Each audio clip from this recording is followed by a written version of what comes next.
I don't expect people to be happy about a tax increase, and I hope that they wrestle like I'm wrestling with the choices that we have, because either we can raise taxes, or we can find other revenue, or we can do cuts, or we can do some combination of the three.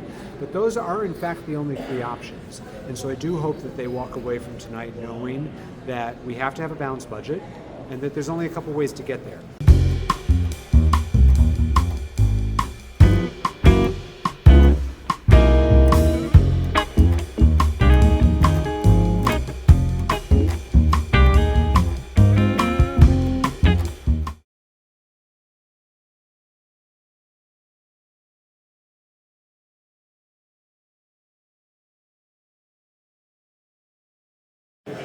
Hey, and we are the Coalition Loud and Proud Civilly Disobedient Media. We are at the Alvarez School here in Ward 8 with Mayor Brett Smiley of the capital city, the creative capital.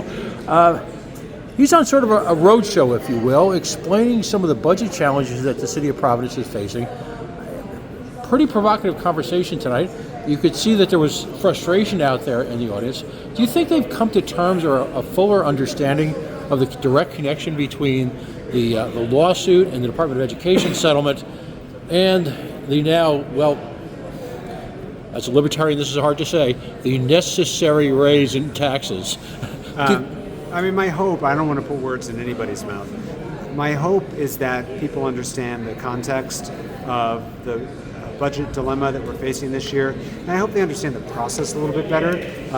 As you know, I've worked in government for a while. This stuff is secondhand to me, but it's not to most folks. And so to explain the notion of even how taxes work, our fixed costs, and the impact of the settlement, I hope helps people understand that they don't think it's just the mayor and the city council want to raise taxes because we're insensitive to the needs of our residents.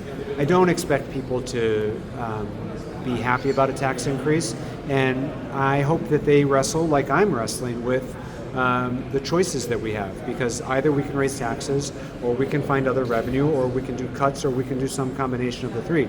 But those are in fact the only three options. And so I do hope that they walk away from tonight knowing that we have to have a balanced budget, and that there's only a couple ways to get there, and that those are the choices that are available to us, so that we're not having false choices out in the community or around the kitchen table. Mayor, one of the blessings and challenges of leading the creative capital, or living in the creative capital, is the astonishing quality of life we have here. We've said it many times: the food, the culture, the beaches, the people, the neighborhoods. Providence is still a city very much of neighborhoods, and something that doesn't exist in the rest of the country. Of course, creative capitals go through their life cycles, and as someone, I grew up on the wrong side of the Holland Tunnel, and grew up in high school and college hanging out in Soho, and I watched in a similar environment to Providence, if you will, a arts capital. It became ultimately a world-class destination for arts, evolved over time from being a series of gritty, nearly burnt-out warehouses with artists living, and then you had the coffee shops, and then you had the restaurants, everything that's happened here. Gentrification, of course, is the great evil and the great challenge when you're leading a city like this. This weekend we saw, again, protesters from the Atlantic Mills Tenants Union out and about, and Representative Morales decrying, if you will, the move away from Providence being weird. A lot of us feel like that Providence is almost an East Coast version of Portland. We revel in our weirdness. We, going back to Rudy Cheeks, if you will. It's hard enough to quell gentrification and the impact it has on our artist community. But there seems to be a feeling that with this 8 law and some of the provisions that, in a sense, may permanently enshrine tax stabilization agreements to, kind of the usual suspects, if you will, of investors, is the state and the city pushing us along the road of gentrification perhaps further than we should? The provision of the 8 law that allows for a tax subsidy or a development incentive for conversion of commercial to residential space is intended to solve 2 problems. One, we have a glut of office space. Providence's downtown is smaller than other bigger cities, but this is a problem that's not just a Providence problem, where we have offices that are shrinking, workers who are not coming back to the office, and leases that are getting renegotiated for a fraction of their former space. There's a prominent business based in Providence that had 100,000 square feet, Their lease expired, they just leased 10,000 square feet. That's what's happening, and that's a problem that needs to be solved because vacant office buildings are no good for anyone. At the same time, we have a shortage of housing, and we do not have enough homes for the people who live here and who are moving here. And so the office to residential conversion program that's included in my 8 law proposal solves both of those problems, which is it facilitates commercial space into becoming residential space to both soak up and eliminate some of our excess commercial capacity while creating new opportunities for housing in the city. I do not believe it is a gentrification problem. I think it is actually solving a major looming problem with a glut of office space while creating housing that our city desperately needs. There's the feeling amongst some, though, that some of these developments that are already in existence will be able to continue receiving tax breaks without having to incorporate some form of low-income housing or moderately priced housing. I guess the big question is, what do you say to folks about that issue and folks who are, say, in the Atlantic Mills?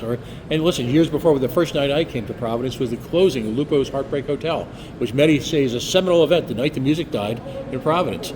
What do you say to those folks who have, their sweat equity, their art, that weirdness and that beautiful weirdness made Providence the, if you will, the petri dish for the Paolinos, the Buff Chases of the world? What do you say to them? Well, first of all, to anyone who says this is just going to continue a subsidy for someone who's already getting it, I would say read the bill, because that's not what it does. It's for new projects only. Okay. And so it only applies to new projects of commercial to residential conversion. I'm very happy that Providence is, and will continue to be a home for working artists. It's part of our culture. It's part of what makes us special and unique. Most of that artist space, which is live-work artist loft space, wouldn't apply to this either, because it's already residential space.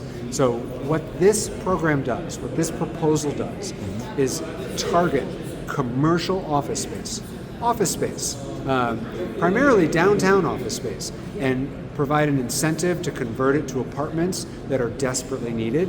And so I understand the specific concern around the fear of change at Atlantic Mills, and that's a real issue, but that is actually not related to this legislative proposal, which will solve a problem, a glut of office space, and solve another problem, which is not enough housing.